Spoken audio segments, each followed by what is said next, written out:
Istri akan berkata, "Saya sudah begini, saya sudah begitu." Ini adalah adab yang salah. Bicarakan pada suami Anda jika Anda menginginkan dia menyumbang sesuatu.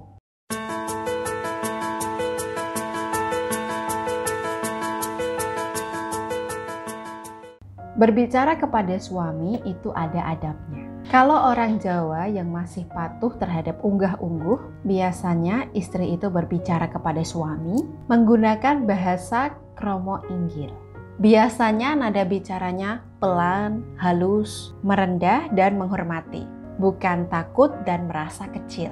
Jadi, suami istri itu ketika berkomunikasi harus mematuhi adab, bukan asal bicara. Pada kesempatan kali ini, saya tidak mengajari bagaimana cara menggunakan bahasa yang benar, karena saya bukan guru bahasa Indonesia.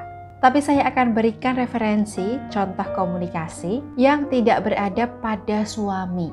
Sebelum saya jelaskan detailnya, saya mau menginformasikan lebih dulu mengenai cincin samara, sarana bestseller di tempat saya. Cincin samara ini terbuat dari emas asli dan kilatan cahayanya mengandung energi spiritual yang bisa membantu meningkatkan keharmonisan rumah tangga Anda. Cincin ini tidak dijual di pasaran. Saya bekerja sama dengan produsen pembuat perhiasan untuk membuatkan cincin dengan model tertentu di mana saya jadikan untuk sarana spiritual di tempat saya.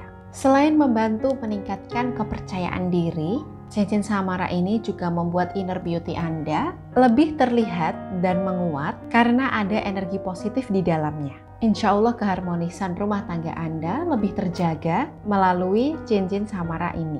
Untuk mendapatkannya, silakan Anda bisa hubungi nomor konsultasi yang ada di layar berikut. Baiklah, sekarang kita kembali ke topik yang kita bahas.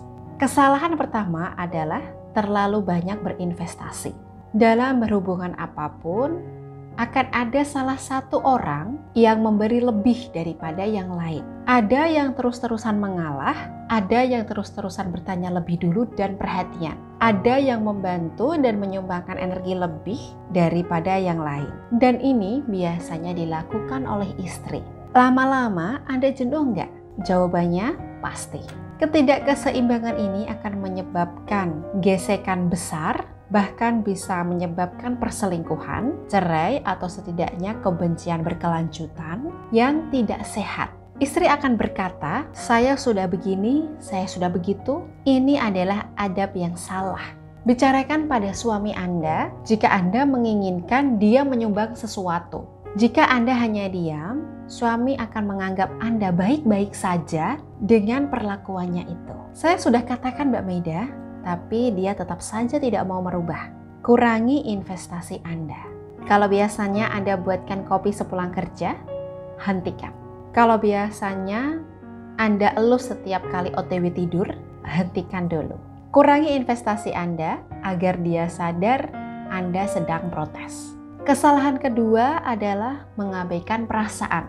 Saya pernah menangani kasus rumah tangga yang hampir bercerai hanya karena es batu.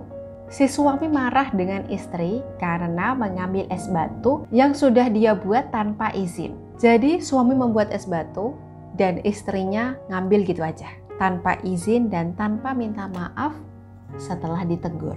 Suami mengancam cerai, bahkan sudah mengajukan gugatan. Barulah si istri meminta maaf, tetapi suami berkata sudah terlambat. Kemungkinan besar suami sudah memendam banyak emosi negatif. Banyak sikap dan perkataan istri yang tidak berkenan di hatinya, tapi dia pendam. Kalau istrinya marah diceraikan hanya karena es batu, di sini yang dibahas bukan hanya es batu, tapi lebih karena perasaan suami yang tidak dihargai selama ini. Untuk para istri, suami Anda mungkin diam, tapi dia juga punya perasaan yang harus kita hargai. Sepele apapun itu masalahnya. Kesalahan ketiga adalah menghindari konflik. Istri paling tidak boleh menghindari konflik dan mengabaikan masalah. Karena masalah sekecil apapun itu, ketika Anda menghadapinya, mungkin Anda akan menyepelekannya. Tapi benang ruwet yang tidak bisa diurai, biasanya berasal dari lipatan-lipatan kecil yang tidak segera dilepaskan.